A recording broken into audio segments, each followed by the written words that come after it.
क्या आईवीएफ हर महिला के लिए बराबर असरदार है या इसमें भी कोई छुपा हुआ फर्क है?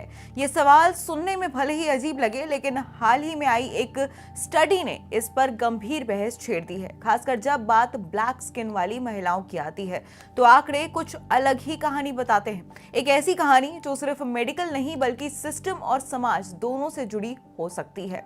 आईवीएफ सक्सेस में बड़ा सवाल। आईवीएफ यानी कि इन विट्रो फर्टिलाइजेशन आज उन कपल्स के लिए उम्मीद बन चुका है जो प्राकृतिक तरीके से माता पिता नहीं बन पाते हैं। इस प्रक्रिया में महिला के शरीर से एग निकालकर लैब में फर्टिलाइज किया जाता है और फिर एम्ब्रियो को वापस गर्भाशय में ट्रांसफर किया जाता है।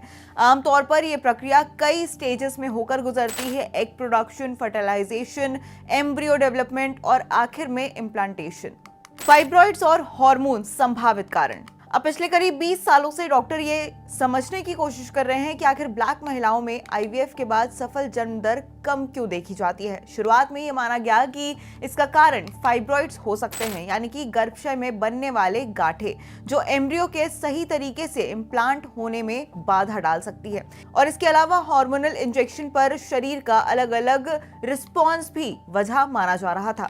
लेकिन हाल ही में फर्टिलिटी एंड स्टेरिलिटी में प्रकाशित एक बड़ी रिसर्च ने इस मान्यताओं को पूरी तरीके से सही नहीं माना है। इस स्टडी में 2.46 लाख से ज्यादा आईवीएफ साइकिल्स का विश्लेषण किया गया, जिनमें लगभग 7% केस ब्लैक महिलाओं के थे। इतना बड़ा डेटा पहली बार इस मुद्दे को लेकर इतने गहराई से समझने का मौका देता है। Embryo quality, better response. अब इस रिसर्च में सबसे चौंकाने वाली बात यह रही कि आईवीएफ की शुरुआती प्रक्रिया में ब्लैक महिलाओं का प्रदर्शन कमजोर नहीं बल्कि कुछ मामलों में बेहतर पाया गया। ओवेरियन स्टिमुलेशन दवाइयों पर उनका रिस्पॉन्स अच्छा था और उनके एग से बनने वाले एम्ब्रियो की क्वालिटी भी बेहतर देखी गई। यानी कि जहां तक लैब में होने वाली प्रक्रिया की बात है, वहां कोई भी समस्या नजर नहीं आई। लेकिन असली ट्विस्ट यहां आता है जब अंतिम परिणाम यानी कि सफल जन्म दर की बात आती है तो तस्वीर बदलती हुई नजर आती है। जहां व्हाइट महिलाओं में ये दर लगभग 60% रही, वहीं ब्लैक महिलाओं में ये करीब 45% तक सीमित रही।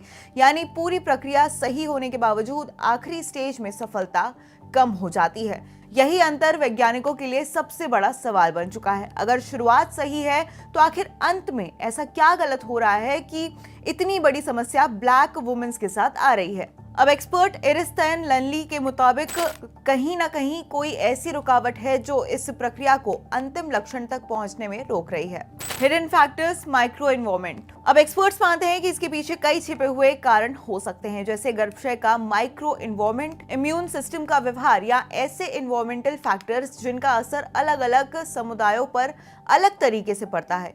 और इसी के साथ फाइब्रॉइड्स अभी भी एक संभावित कारण माना जा रहा है, लेकिन ये साफ है कि पूरी कहानी सिर्फ वहीं तक सीमित नहीं है। हेल्थ केयर गैप भी जिम्मेदार।